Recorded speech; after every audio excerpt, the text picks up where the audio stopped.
अस्सलाम वालेकुम जी। आज मैं आपके लिए बड़ी ही अनोखी बेमिसाल सी रेसिपी लेकर आई हूँ। आज हम बनाएंगे आलू मटर चिकन का लजीज सालन। बहुत ही खुशबूदार सा मज़ेदार सा ये सालन बनता है। आप एक बार इस तरीके से ये सालन बनाएंगे तो आपकी फैमिली आपसे फरमाइश पे ये बार बार बनवाएगी, क्योंकि ये इतना खुशबूदार और इतना टेस्टी होता है कि पेट तो भर जाता है लेकिन नीयत नहीं भरती। आप इसको रोटी के साथ, चावल के साथ, नान के साथ जैसे मर्जी खा सकते हैं। और इस बात में तो कोई शक नहीं कि ये इतना लजीज होता है कि आप इसको चम्मच के साथ भी खाएंगे। तो चलिए देख लेते हैं हमने इस रेसिपी को बनाना किस तरीके से। बिस्मिल्लाहिर्रहमानिर्रहीम। सबसे पहले तो कढ़ाई में 2 टेबलस्पून लिया घी और इसमें मैं शामिल कर दूंगी कुछ रफली कटिंग की हुई वेजिटेबल्स, जिसमें जाएगा एक बड़ी साइज का प्याज, थोड़ा सा अदरक और लहसुन। इन वेजिटेबल्स को हम हल्का सा सॉफ्ट होने तक पकाएंगे। इनको कोई भी कलर नहीं देना, ना ही हमने इनको ब्राउन करना है, ठीक है। जस्ट इनको हल्का सा हमने स्टिर फ्राई करना है ताकि ये थोड़ी सी सॉफ्ट हो जाएं। और जैसे ही इनका कलर हल्का सा चेंज होना शुरू होगा तो साथ ही हम इसमें शामिल कर देंगे एक बड़े साइज का रफली कटिंग किया हुआ टमाटर को भी जो है वो हम प्याज, अदरक और लहसुन के साथ 1 मिनट के लिए पकाएंगे हल्की आंच पे। आग को हमने बिल्कुल भी तेज नहीं करना। और साथ ही आपसे गुजारिश है, अगर आप मेरे चैनल पे नए हैं तो सब्सक्राइब कर दें, वीडियो को भी लाइक कर दें, बेल आइकन को ऑन कर दें। और ये देखिए सारी वेजिटेबल्स स्टिर फ्राई होने के बाद मैंने एक प्लेट में निकाल ली है। इनका हम पेस्ट बना लेंगे। और दूसरी तरफ अगेन इसी कढ़ाई में हम दोबारा से लेंगे घी और इसमें मैंने शामिल कर दिया है जी चिकन।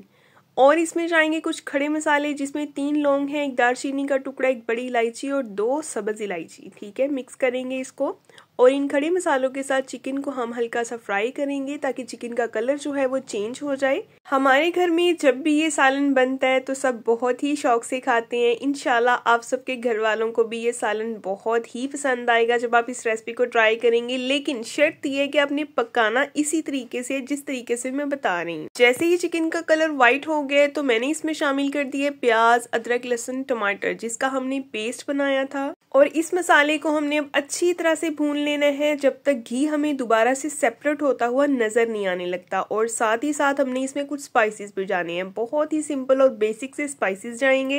इसमें हम शामिल करेंगे जी 1 टीस्पून नमक और 1 टीस्पून इसमें शामिल करेंगे सुरख मिर्च पाउडर, 1/2 टीस्पून शामिल करेंगे हल्दी पाउडर, 1/2 टीस्पून इसमें शामिल करेंगे ब्लैक पेपर, फ्रेश कुटी हुई यूज करनी है आपने, ठीक है, वो ऐड कर देंगे। 1 टेबलस्पून खुश्क धनिया पाउडर और 1 टीस्पून जो है वो कश्मीरी लाल मिर्च पाउडर। कश्मीरी लाल मिर्च जो होती है वो कलर के लिए यूज होती है, इसका अपना कोई खास फ्लेवर या खुशबू नहीं होती। इसको अच्छे तरीके से हम मिक्स करेंगे और इसकी भुनाई करेंगे। बस भुनाई में जो है आपको 3 से 4 मिनट लग जाएंगे, ठीक है। आपने लो टू मीडियम फ्लेम पे इसकी भुनाई करनी है। बहुत ज्यादा हाई फ्लेम करेंगे तो मसाला नीचे से जलना शुरू हो जाएगा, ठीक है। तो ये देखिए आपके सामने इसकी कंडीशन है। जैसे जैसे इसकी बुनाई होती जा रही है वैसे वैसे मसाला भी खुश्क होता जा रहा है और इसका घी भी सेपरेट होना शुरू हो गया है। जब मसाला भुनना शुरू हो जाए, घी नज़र आना शुरू हो जाए, तब हमने इसमें शामिल करना है 1 टीस्पून सफ़ेद ज़ीरा पाउडर, ठीक है। इससे ये होगा कि इस टाइम पे जब इसको ऐड करेंगे इसकी बहुत ही यूनिक सी प्यारी सी खुशबू आएगी। और कौन कौन कहाँ से, किस किस सिटी से, किस किस कंट्री से मेरी वीडियो को वॉच कर रहे हैं मुझे कमेंट में बताएं। और आपको मेरी ये रेसिपी कैसी लग रही है ये भी मुझे लाजमी बताएं। और अगर पसंद आ रही है ना तो इसको अपने प्यारों से लाजमी शेयर करें। तो घी जब सेपरेट होना शुरू हो गया तो हमने इसमें शामिल कर दिए हैं जी खूबसूरत से मटर और आलू। अगर आप मज़ेदार शोरबा खाना चाहते हैं तो इसमें जो आपने आलू इस्तेमाल करना है ना वो आपने दानेदार सा यूज़ करना है, ठीक है। दानेदार से मुराद नए वाला आलू। पुराने वाले आलू में वो टेस्ट नहीं होता जो नए आलू का मज़ा होता है। ये बहुत ही दानेदार सा, बड़ा सॉफ्ट सा होता है।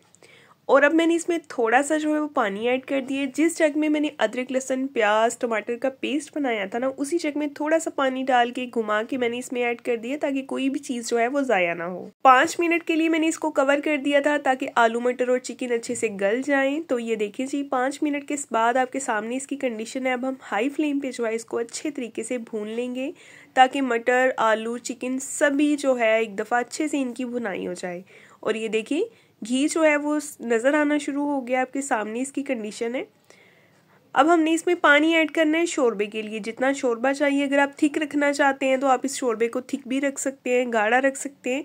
अगर आप चाहें तो पतला कर सकते हैं, कोई इशू नहीं है। जैसा आपकी फैमिली में खाया जाता है, आपके घर वाले पसंद करते हैं, बिल्कुल वैसा ही शोरबा रखें तो मैं ना तो बहुत ज्यादा थिक शोरबा पसंद करती हूँ, ना ही बहुत ज्यादा पतला। बस अब अच्छी तरीके से इसको एक बार मिक्स करेंगे और इसमें शामिल कर देंगे 3 से 4 मोटी मोटी सी हरी मिर्चें। इनमें कट नहीं लगाना, एज इट इज ऐसे ही इनको शामिल करना है। और इसमें थोड़ी सी कसूरी मेथी ऐड करेंगे और इसको कवर कर देंगे 5 मिनट के लिए हल्की आंच पे। और ये देखिए जी 5 मिनट के बाद आपके सामने इसकी सिचुएशन है। हमारा मजेदार सा सालन बिल्कुल तैयार है। फ्रेश कटा हुआ हरा धनिया गार्निश करेंगे और इसको एक बार मिक्स करेंगे।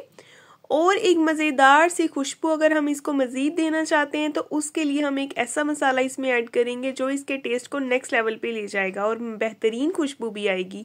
वो है जी गरम मसाला पाउडर। 1/2 टीस्पून ऐड कर देंगे इसमें और इसको हल्का सा एक मिक्स देंगे। और इसके बाद हम इस मज़ेदार से सालन को डिश आउट करते हैं और आपको मैं इसकी फाइनल लुक दिखाती हूँ कि ये कैसा बना है। और यकीन करें खाने वाले 2 की जगह 4-4 रोटियां खाएंगे। ये इतना टेस्टी बनता है। इंशाल्लाह आपको ये रेसिपी बहुत ही पसंद आएगी। मुझे फीडबैक में बताइएगा आपको मेरी ये रेसिपी कैसी लगी है।